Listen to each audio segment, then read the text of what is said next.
The Beginning After the End. Capítulo 4. Minha Vida Agora. Pobre do Reynolds, Lewin. Meu bebezinho. Fiquei muito feliz por termos um filho. Eu me pergunto quando os bebês podem começar a treinar? Quando comecei a treinar novamente? Cara, eu não posso esperar para ensinar meu filho tudo sobre magia. Espero que ele seja um aumentador como seu paizão. Posso saber o básico da conjuração, mas não posso fazer nada prático com ela, exceto usá-la como uma forma de exercício mental. Alice, por outro lado, é uma das pessoas mais talentosas que já vi. Mesmo como uma emissora divergente, ela é excepcional. Naquela época, depois que ela concordou em namorar comigo, ela se juntou ao meu grupo e partimos juntos em missões. Seus poderes restauradores eram incríveis por si só. Mas o que mais me chocou foi quando ela usou um feitiço de área de efeito, que curou todos os aliados internos. Vou falar cada coisa por vez agora. Eu sou o marido dela. Ainda não me canso de dizer isso. De volta aos bons velhos tempos, antes de termos que nos estabelecer, íamos às clareiras das bestas e caçávamos as bestas de mana. As bestas de mana eram vários animais e criaturas únicas nascidas com a habilidade de absorver mana em seus corpos e criar seu próprio núcleo de mana, que chamamos de núcleos de bestas. Os núcleos das feras tinham uma quantidade ilimitada de usos, o que os tornava muito valiosos e muito procurados. É claro que quanto mais altas as classes dos núcleos, mais valiosos elas seriam. As bestas de mana foram classificadas em qualquer lugar de classe E, o touro com presas domesticado usado para carne e couro, até o nível monstruoso que seria a classe SS. Não posso dizer muito sobre eles, simplesmente porque nunca vi nem ouvi falar de um, mas supostamente existem. Regra geral, você deve sempre assumir que as bestas de mana são mais fortes do que os humanos da mesma classe. Simplesmente porque, mesmo se tirarmos a mana da equação, o corpo físico de uma besta era muito mais forte do que o humano de médio porte. Embora a clareira das feras fosse perigosa, contanto que você fosse cauteloso e não se perdesse, era muito fácil se manter longe de problemas. As bestas mais fortes tendiam a ser mais profundas em cavernas subterrâneas, semelhantes a masmorras, ou mais perto do centro das clareiras. As primeiras dezenas de quilômetros ao redor do perímetro da clareira das feras foram muito bem mapeadas, e contanto que você fosse pelo menos um aventureiro classe C, você estaria bem. De vez em quando, havia missões postadas que exigiam alguns grupos de aventureiros. Geralmente, eram para tentar limpar e mapear as masmorras mais difíceis que não foram totalmente exploradas. Se uma besta mana tivesse o poder de criar seu próprio covil, e tivesse outras bestas mana servindo-a, então você poderia apostar que havia tesouros a serem ganhos. Conto ao meu filho Art tudo sobre esta vida, contando-lhe isso e muito mais para que eu possa quero dizer, cutucar ele para pelo menos ganhar alguma experiência como aventureiro quando ele ficar mais velho. Não sei o que vou fazer se o pequeno Art nunca despertar. Ó Deus, não importa quanto tempo demore, desde que ele possa treinar para se tornar qualquer tipo de mago, eu serei um pai orgulhoso e feliz. É muito fácil dizer que tipo de mago alguém será quando acordar, porque quando aumentadores, conjuradores e desviantes formam uma barreira translúcida, a mana se comporta de maneira diferente ao redor deles durante esse tempo. Os aumentadores, quando despertam, formam uma espécie de força repelente ao redor da barreira, o que significa que possuem canais de mana dominantes em seus corpos. Conjuradores, por outro lado, formam um vácuo de mana ao redor deles, o que significa que suas veias de mana são muito mais dominantes. É claro que os graus da pressão e da força de vácuo dependem de seu talento em qualquer uma das categorias. Não quero me gabar, mas quando despertei pela primeira vez, com 12 anos, aliás, estava dormindo, e a pressão de mana me fez levitar por alguns minutos, força suficiente para erguer um corpo humano. Se não fosse naquela época, tenho certeza de que não teríamos resolvido tão rápido. Enfim, assim que ele acordar, vou treiná-lo. Se ele acabar se tornando um mago, acho que posso conseguir um tutor para ele na cidade principal, já que Alice e eu não somos competentes o suficiente para ensiná-lo. Foi o que eu disse, mas... Bum! Atualmente, 3 ou 4 da casa se foi. O que aconteceu? Felizmente, eu estava com Alice no jardim da frente conversando um pouco depois do jantar. Mas... Art. Meu pequeno Art ainda estava na casa. Arthur. O rosto de Alice drenou todo o sangue quando a vi ficar pálida, os olhos arregalados em descrença e preocupação. Cutuquei minha esposa enquanto a cobria com uma mudança temporária que duraria alguns minutos. Corri na direção da explosão, espalhando meu corpo com uma camada de mana sobre minha pele. Os destroços eram constantemente atirados em minha direção, enquanto eu chegava mais fundo na fonte da explosão. Depois de lutar contra os restos do que restou da minha casa e vários pedaços de pedras, eu vi. Meu filho tinha a barreira translúcida quase perceptível piscando ao seu redor. Melhor ainda, a repulsão de seus poderes despertos foi o que causou essa explosão. Ele estava flutuando no centro de uma cratera que ocupava 3/4 da nossa casa, assim como todo o nosso quintal. Ha. Minhas pernas cederam e eu apenas caí de joelhos enquanto meu queixo caía. Meu filho tinha quase 3 anos quando acordou. Somente 3. Eu não sabia se ria ou chorava. Reynolds, querido. Eu olhei de volta para minha esposa com minha boca ainda aberta de choque. Ela conseguiu fazer seu caminho lentamente em minha direção depois que os restos da explosão se dissiparam e não havia mais perigo.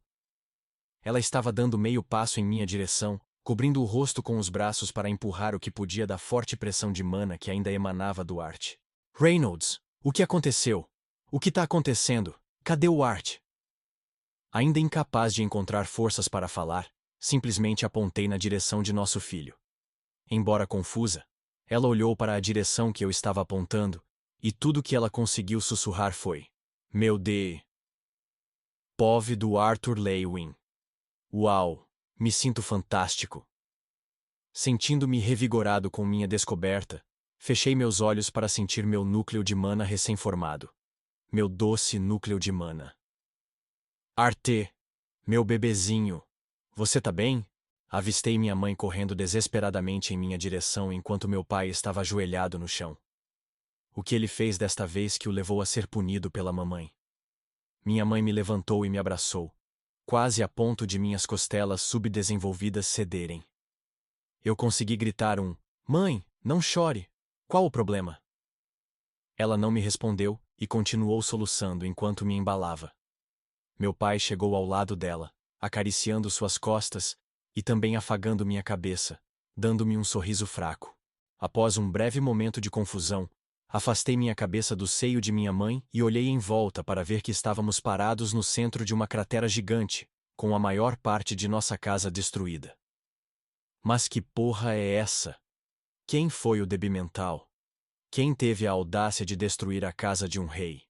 Esses vagabundos idiotas pagarão por seus crimes. Vou caçá-los a todo instante, todos os dias, todas as noites, até... Parabéns, meu lindo Artimo, você despertou, campeão. Eu fiz isso tudo? No meu antigo mundo na Terra, um fenômeno semelhante aconteceu quando um jovem despertou. Uma barreira clara apareceu ao redor do despertado, e uma pequena força pressionou tudo o que envolvia a barreira. Estou supondo, porém, que a força gerada pelos despertados neste mundo era muito mais forte por causa da mana na atmosfera, algo que não estava presente na Terra. Como uma vez um rei de integridade, decidi pedir desculpas por esta... situação. Desculpa, mãe. Eu me meti em problemas que não devia? Haha. Não, Art, querido. Você não se meteu em problemas. Estávamos muito preocupados com você. Estou feliz que você esteja bem. Minha mãe conseguiu rir com os olhos meio lacrimejantes. Meu pai, idiota. Por outro lado, estava muito mais animado. Meu menino é um prodígio. Despertou com menos de 3 anos. É uma situação sem precedentes. Eu pensei que era rápido, mas caramba. Então, alguns momentos de uma atmosfera familiar perfeita foi desfeita quando um vizinho saiu correndo e gritando: O que é isso? É melhor limparmos essa bagunça, disse meu pai enquanto sorria, esfregando a nuca. Desde algumas semanas atrás, nós temos sofrido algumas perdas. Decidimos manter meu despertar em segredo por enquanto. Meu pai conseguiu entrar em contato com alguns de seus ex-membros do grupo de aventureiros, para ajudar a reconstruir a parte dizimada de nossa casa enquanto ficávamos na pousada próxima. Com os magos levantando o terreno para a fundação e os aumentadores fazendo o trabalho pesado, a casa não demorou muito para terminar. A beleza da magia. Surpreendentemente, nenhum dos ex-membros do partido de meu pai pareceu questionar por que nossa casa explodiu. Isso parecia dizer muito sobre meu pai idiota. No meio da reconstrução de nossa casa, chegou o meu aniversário, 29 de maio. Meus pais me acordaram naquela manhã com um presente, e o que parecia ser um pão nas mãos. Ah, era um bolo! Seria mais fácil dizer se não fosse preto. Abrindo a caixa de presente para encontrar uma espada de madeira cuidadosamente entalhada, abracei meus pais, agradecendo-lhes pelo presente e pelo bolo. Isso me surpreendeu, porque meus pais não se preocuparam em comemorar meus últimos 2 aniversários. Então presumi que este mundo não comemorava realmente tal ocasião. Mais tarde, descobri que os aniversários são celebrados a partir dos 3 anos de idade, devido a uma tradição de muito tempo atrás, quando os bebês eram mais suscetíveis à morte antes dos 3 anos. Que medieval! Outra coisa que me interessei notar: ver crianças, bem como adolescentes trabalhando em fazendas com suas famílias e em forjas como aprendizes de ferreiro, me fez perceber que não havia forma obrigatória de um sistema de ensino estruturado. Qualquer tipo de educação rudimentar era fornecida por suas famílias, apenas o básico como ler e escrever. Assim que fiz 3 anos, minha mãe começou a me dar aulas por um tempo determinado, me ensinando a ler e escrever. Fazendo o papel de um filho gênio, fingi aprender rápido, para a alegria dela, para poder ler livros mais difíceis na biblioteca sem levantar suspeitas. Essas últimas semanas passaram em um piscar de olhos.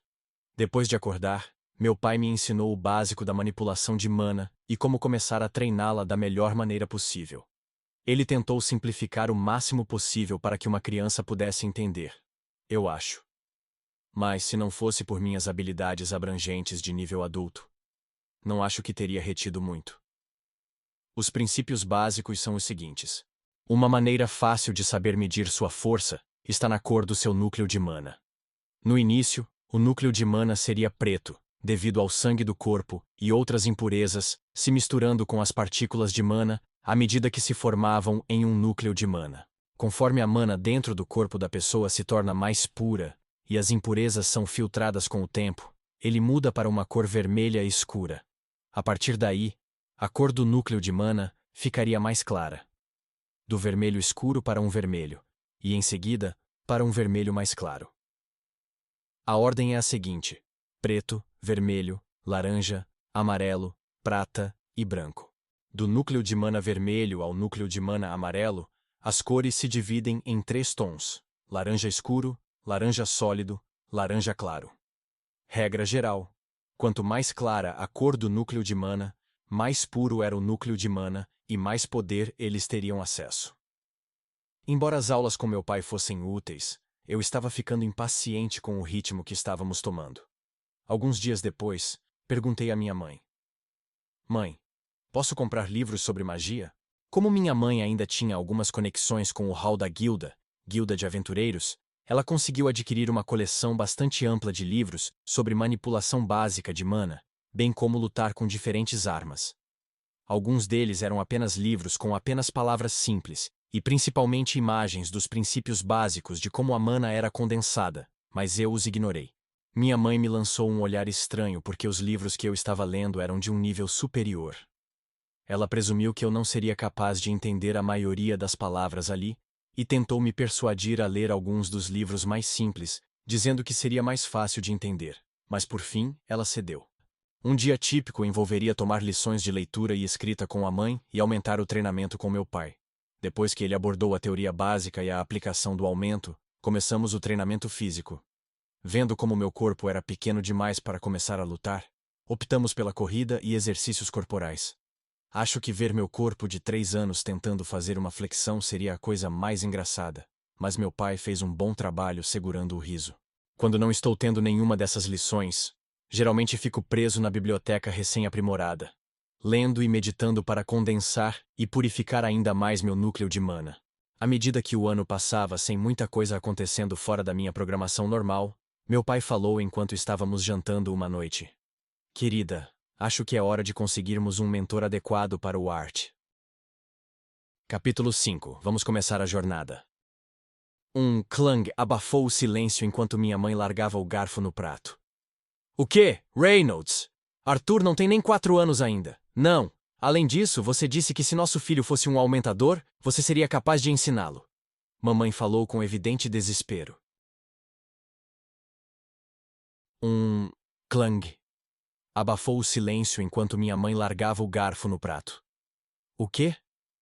Reynolds. Arthur não tem nem 4 anos ainda. Não. Além disso, você disse que se nosso filho fosse um aumentador, você seria capaz de ensiná-lo. Mamãe falou com evidente desespero. Eu também nunca esperei que nosso filho fosse um prodígio na manipulação de mana. Quem já ouviu falar de um desperto aos 3 anos? Meu pai respondeu com muito mais calma.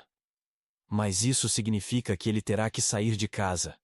Ele tem apenas 4 anos, Reynolds. Não podemos deixar nosso bebê sair de casa tão cedo. Você não está entendendo. Quando observei seu corpo enquanto ele meditava, não pude deixar de sentir que tudo isso era natural para ele. Alice, querida, estou segurando meu filho tentando ensinar-lhe algo que ele pode fazer durante o sono. Assim começou a briga de meus pais. Eles iam e voltavam, basicamente repetindo seus pontos iniciais. Minha mãe dizia que eu era muito jovem. Meu pai dizia que eles não podiam me impedir de alcançar meu potencial máximo, blá blá. Nesse ínterim, eu estava jogando um jogo de guerra com minha comida, as ervilhas atacadas pelo Império Mãe, enquanto as cenouras da nação pai defendiam desesperadamente suas terras. Finalmente, meus pais se acalmaram e meu pai se virou para mim. Art, isso é sobre você. Então você tem uma palavra a dizer sobre isso também. O que você acha de ir para uma cidade grande e ter um professor? Fantástico. Aplaudi o esforço de tentar tornar isso justo. Mas acho que ele não percebeu que estava tentando pedir a uma criança de 4 anos que tomasse uma decisão que acabaria mudando sua vida. Tentando concluir esse pequeno argumento, sugeri. Posso pelo menos tentar encontrar alguns mentores e fazer com que vejam se preciso ser ensinado ou não. Silêncio. Eu pisei em uma mina terrestre. Eu não deveria ser tão articulado em minhas frases na minha idade atual? Eles estão bravos porque eu não escolhi um lado? Não tendo nenhuma confiança em manter uma expressão impassível, olhei para baixo e esperei pela resposta deles. Felizmente, nenhum dos meus medos estava em suas mentes. Minha mãe finalmente falou e murmurou baixinho. Vamos, pelo menos formalmente, testar o núcleo de mana e os canais dele. Podemos descobrir o que fazer a partir daí. Quando meu pai concordou com a cabeça, começamos os preparativos no dia seguinte. Quando eu disse o que fiz ontem à noite, presumi que estaríamos indo para uma cidade próxima, no máximo um dia de viagem, para que um mago qualificado me testasse. Mas, cara, eu estava errado. Estávamos nos preparando para uma viagem de 3 semanas. Uma jornada em carruagem puxada por cavalos através das grandes montanhas, até algo chamado Portão de Teletransporte, que nos levará a uma cidade chamada Shiros. Um livro que li surgiu em minha mente. Lembro-me de ter lido sobre um pedaço de terra flutuante, construído por uma antiga organização de magos, com o único propósito de abrigar a mais prestigiosa Academia de Magos. Mais tarde, uma cidade foi construída em torno da academia. Tanto a cidade quanto a academia receberam o nome do líder da organização, Shiros. Como era possível manter um pedaço de terra de centenas de quilômetros à tona? Magnetismo? Então, a terra abaixo da cidade seria afetada por isso. A cidade tinha seu próprio campo gravitacional? Enfim, esta jornada seria longa. É em horas como essas que eu gostaria que existisse um transporte moderno. Para chegar à cidade, teríamos que entrar por um dos portões de teletransporte designados nas grandes montanhas. Caso contrário, facilmente levaria meses para viajar através das cidades, para chegar ao portão abaixo da cidade real, que flutuava perto da fronteira do reino de Sapin e Darve. Um dos motivos pelos quais meu pai pressionou para que fizéssemos essa viagem agora foi porque seus ex-membros do partido haviam passado recentemente por aqui e estavam a caminho da cidade de Shiros. Indo agora com eles, significava que teríamos 3 aumentadores e 2 magos, junto com minha mãe, que era uma emissora rara, e meu pai, um aumentador classe B. NT Hit. Só a quadrilha dos brabo. Embora a cordilheira não tivesse bestas de mana, ainda havia os perigos potenciais de bandidos e animais selvagens. Enquanto minha mãe e meu pai cuidavam de empacotar todas as necessidades, empacotei minha espada de madeira e 2 livros, Enciclopédia de Dicatem e Fundamentos da Manipulação de Mana, para a viagem. No meio da manhã, estávamos prontos para sair. Depois de amarrar minha mochila, contendo meus livros e alguns lanches, nas minhas costas, e amarrar minha espada de madeira na minha cintura, segurei a mão de minha mãe e segui meus pais para encontrar seus ex-membros do partido. Embora eu tivesse ouvido falar deles ocasionalmente pelo pai, nunca visitei minha casa enquanto eles estavam reconstruindo-a. Então seria a primeira vez que os encontraria. As informações que aprendi com meu pai sobre os membros do Partido Chifres Gêmeos consistiam no seguinte: Helen Shard, aumentadora feminina, especializada em tiro com arco mágico. Adam Cranch, aumentador masculino, cuja arma principal era a lança. Jasmine Flamesworth, aumentadora feminina, que se especializou em velocidade com adagas duplas. Angela Rose, conjuradora, especialista em magias de vento. Durden Walker, conjurador, especializado em magia da terra. Chegamos à estalagem onde eles estavam hospedados em Ashbury, e os vimos bem na frente, perto dos estábulos. Meu pai, depois de abraçar seus ex-membros do partido, exclamou: Pessoal, quero que vocês conheçam meu filho Arthur. Vamos, Art, apresente-se. Dando uma leve reverência enquanto olhava para eles, eu me apresentei. Olá. Meu pai me contou grandes coisas sobre seus colegas membros dos Chifres Gêmeos. Obrigado por viajar conosco para Giros. Estaremos em suas mãos. Ha ha ha. O que é isso? Tantos modos. Tem certeza que ele é seu filho, rei? Quem respondeu foi o portador da lança, Adam. Olhando mais de perto para ele, ele parecia o tipo enérgico e falante. Embora fosse muito bonito, ele tinha o cabelo ruivo brilhante preso em um formato de coque no final, quase como uma chama, e um par de franjas escapando do laço do cabelo. Ele me lembrava uma espécie de vagabundo. Seus olhos estavam brilhantes e quase pareciam estar sempre rindo. A primeira coisa que notei, porém, foi a cicatriz em seu nariz, alcançando ambas as bochechas. Eu me senti que seria sequestrado por ele. Owen, ele não é muito precioso. Você deveria estar feliz por ele não se parecer com você, Reynolds. Tirando meu rosto do que parecia uma armadilha mortal de espuma de memória, antes que ela me sufocasse naqueles seios gigantescos, dei uma boa olhada na mulher que estava tentando me matar. Meu amigo, ela era linda. Quero dizer, embora não fosse tão bonita quanto minha mãe, ela emitia toda a vibe de princesa real, com seus longos cabelos loiros que ficavam cacheados nas pontas e olhos verdes radiantes que caíam ligeiramente.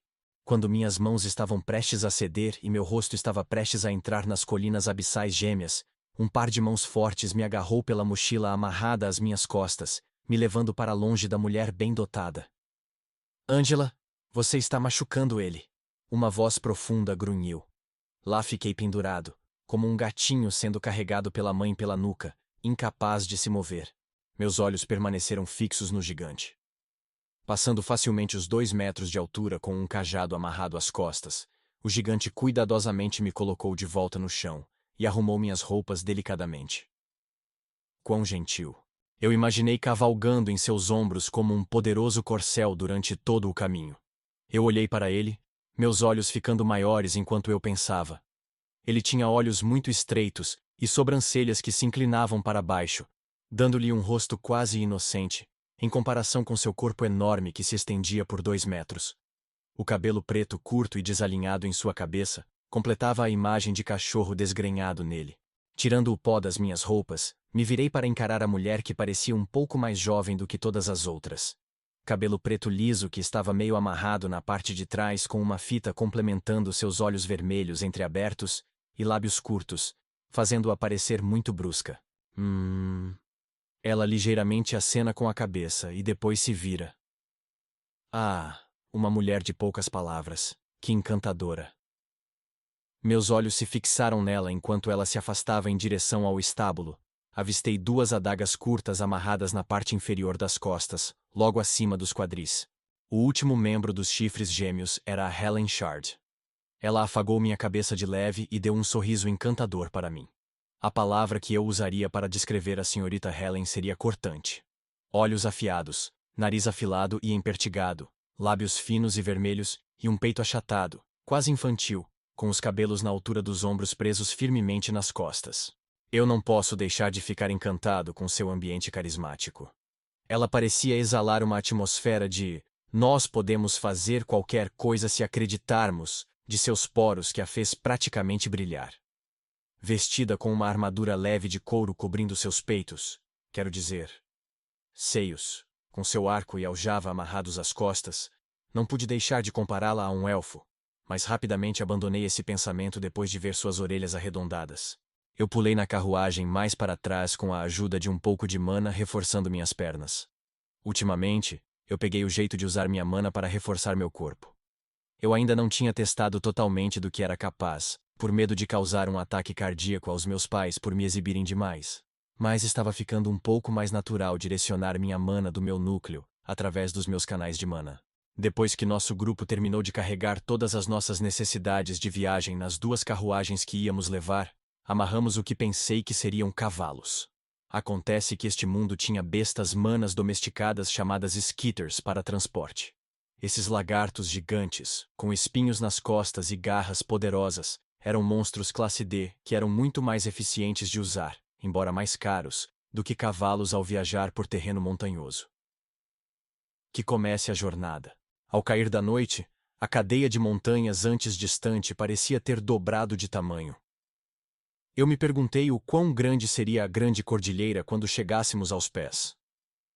Desnecessário dizer que estava animado para sair do pequeno posto avançado que era minha cidade natal, Ashburn. Por fim, paramos para acampar perto de um pequeno aglomerado de pedras. Era um bom local com as pedras bloqueando quase todo o vento e muitos resíduos de madeira dos galhos caídos, para usar como fogueira. A única coisa que eu mais detestava nesse corpo era a quantidade de sono de que precisava. Apesar de ter dormido a maior parte do tempo, ainda me sentia um pouco com os olhos pesados depois de ficar acordado por apenas algumas horas. Depois de armar algumas tendas ao redor do fogo, meu pai e minha mãe começaram a conversar com os chifres gêmeos sobre os velhos tempos, quando Helen se sentou ao meu lado e disse com indiferença: "Ouvi seus papais dizerem que você é algum tipo de gênio mago. É verdade que você já despertou?" Sem saber como responder, apenas respondi com a verdade. Ela começou a me perguntar como eu me senti quando acordei, e qual era a cor do meu núcleo de mana atualmente. A essa altura, algumas orelhas curiosas se levantaram quando Adam perguntou: "Ei, Reynolds, você se importa se eu testar o pequeno Art?" Se eu pudesse ter intervindo, poderia ter dito algo como: "Talvez brigar com alguém da minha idade não seja uma boa ideia, já que as maiores realizações de uma criança normal de 3 anos neste momento seriam bem-sucedidas subindo e descendo escadas com pés alternados, andando em círculos, e se ele estava realmente coordenado, equilibrando-se em um pé por vários segundos. Mas acho que esses pensamentos nunca ocorreram a ninguém aqui. Tanto meu pai quanto minha mãe pareciam pelo menos um pouco hesitantes no início, mas confiando em seu antigo camarada, meu pai apenas respondeu: "Tudo bem. Mas tenha cuidado. Ainda não tive a chance de ensiná-lo a lutar direito. Temos feito apenas exercícios leves de força e mana até agora." Adam levantou-se de seu assento de toras de madeira e olhou em volta até encontrar uma vara curta com a qual se sentiu satisfeito. "Venha aqui, garoto. Haha. Vamos ver do que você é feito."